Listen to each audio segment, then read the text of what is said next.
Good afternoon, everyone. Today's briefing will cover cyber operations and risk management.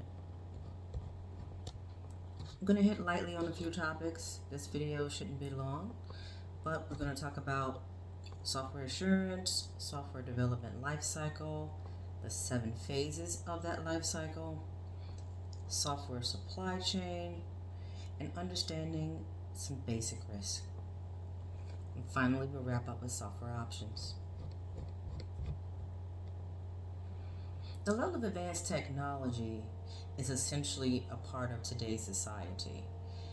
Technically, advancement is great. However, serious problems arise when we talk about moving fast, quickly. There are a lot of risks that are involved that we hadn't yet determined when developing new software. Sometimes software is put out there before someone has the opportunity to test it thoroughly, and companies and nations and individuals download this software, making them vulnerable to risk or weaknesses, vulnerable to being at risk for weaknesses and attacks. So we're talking about software assurance. That's a part of making sure that the software has been tested and that they've thoroughly run some basic and some known vulnerabilities against the software to help protect customers and clients, protect their data, their networks, and their physical and their hardware infrastructure. We'll talk a little bit about the software development lifecycle here in this briefing, and that's going to talk about how software comes about and how it's developed, how the testing should happen, how the secure coding practices should be implemented throughout the process. The lifecycle just talks about coming up with the requirement of needing something, needing an item, or maybe need a software piece or application that can do voiceover or something like that. So there comes an idea, and then there becomes a requirement for that idea. Someone says, well, we have this, now what is it that we needed to do? So we'll document those things of what's needed to be done, and then some coder or programmer will go forth and write code to make that stuff happen. Code, aka instruction. That's the best way to explain it. So once we go through that process, the software is ready to be tested. It should be tested thoroughly, and that means how quickly it runs, user friendliness, and against most common attacks.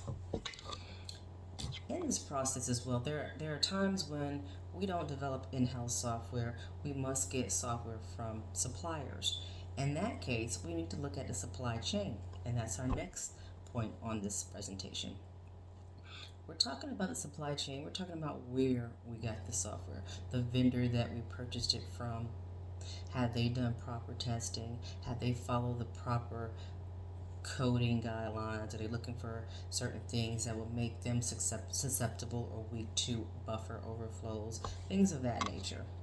So we want to make sure we're working with a reputable vendor who is taking the time and the due diligence and the due care to try to make their software as tight as possible and as secure as possible to mitigate risk to our network. When we talk about risk and understanding risk, what we're really talking about here is understanding that we are liable as a company, as a nation, and as individual employees to protect our assets. That could be hardware, software, that could be personal safety from attacks. Ransomware attacks are the particular area of the subject that we've been talking about in this project.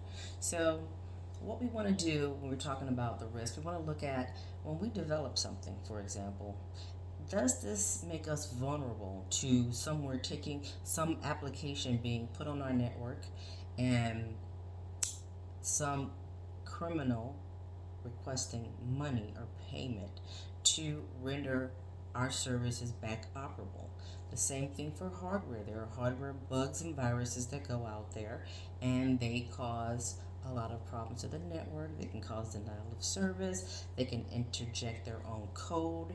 We're talking about When we buy items, like as we discussed in the supply chain process, when we buy products from vendors, making sure that they've done their due diligence, because these risks can expose us and they can make our clients lose trust in us. We want to maintain our clients' trust. Obviously, a business is no business without its customers. Our reputation and brand is very important.